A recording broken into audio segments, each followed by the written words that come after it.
देखें आप, पहली बात तो ये है कि मैं आपसे एग्री करूंगा, शहजाद साहब ने भी कहा कि इसका जो क्रेडिट है ऑलमोस्ट हर हुकूमत जो जून 2018 जिसमें इस पे पाबंदी लगी उससे लेके आज तक सब ने कोशिश की है। कोई भी नहीं चाहता था कि उसकी हुकूमत हो और बुरे हालात रहे।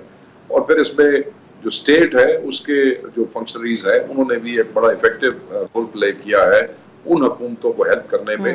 तो उसके लिए कोशिशें कर रही थी। ये सिर्फ गवर्नमेंट ऑफ पाकिस्तान नहीं बल्कि स्टेट ऑफ पाकिस्तान के जो मुख्तलिफ इदारे हैं और हुकूमत के जो लोग हैं इन सब ने मिल के किया। और मेरे ख्याल में इसमें ये सब मुस्तहिक है इस क्रेडिट के।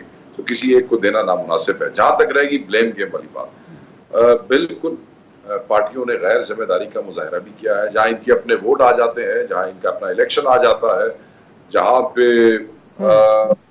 इन्होंने एक दूसरे को अवाम की नजरों में ऊंचा नीचा दिखाना होता है, वहां फिर ये कोई नेशनल इंटरेस्ट वगैरह नहीं देखते।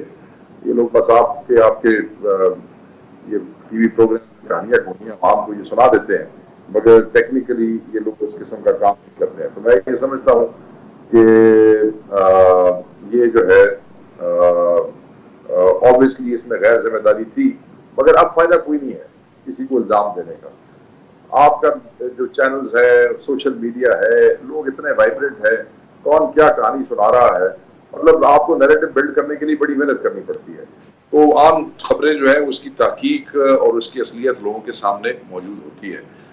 अब देखें, जो ऐसे आपने जिक्र किया, जिस वक्त ये ऐलान हो जाता है, ऐलानिया आ जाता है, उसके बाद इनकी एक टीम ऑन साइट विजिट करती है वो कंपोनेंट चेक करने के लिए कि क्या इसका लीगल फ्रेमवर्क, इसकी पॉलिटिकल कमिटमेंट, इसके रेगुलेशंस ये उसी तरीके से इम्प्लीमेंट किए गए हैं जिस तरीके से बताए गए हैं कि नहीं। वो टीम जब वापस जाकर रिपोर्ट करती है तो उसके बाद चीजें जो है वो बाकायदा चलने लग जाती हैं। बिल्कुल ये खुशी की बात है कि जी अगर आप ग्रे लिस्ट से निकल गए तो बहुत बड़ी बात है। बट ये ज़हन में रखिएगा, इसमें इन्हीं दोनों हुकूमतों की तरफ से, चाहे वो पीटीआई की हो चाहे नून लीग की हो, इनमें कोई कंपोनेंट्स ऐसे मौजूद है जो ऑन ग्राउंड इनको प्रैक्टिकली दिखाने पड़ेंगे। दोनों जमातें जो है उन्होंने प्रोस्क्राइब्ड ऑर्गेनाइजेशंस के लोगों को अपनी जमातों के अंदर बिठाया है और उनसे इत्तेहाद किया है, उनसे हेल्प ली है। इस वक्त भी पंजाब की हुकूमत जो है वो एक प्रोस्क्राइब्ड ऑर्गेनाइजेशन के के आदमी की एक वोट की वजह से खड़ी है। अपने ज़हन में रखिएगा, ये ऐसा ना हो कि जिस वक्त वो यहाँ पे आए तो आगे से ये तमाशों के सवालों के जवाब इनको देने पड़ जाए। सिर्फ हाफिज सईद पे बात खत्म नहीं होती है। उसके बाद दूसरी जो इम्पोर्टेंट चीज है वो ये है पॉलिटिकल कमिटमेंट। अब जो हुकूमत यहाँ पे मौजूद ही अगले चंद महीने के लिए है और शायद वो आर्मी चीफ की अपॉइंटमेंट के बाद उसका कोई रहने का जवाब ही ना रह जाए और हुकूमत को यहाँ से जाना पड़ जाए, उसकी क्या पॉलिटिकल कमिटमेंट होगी।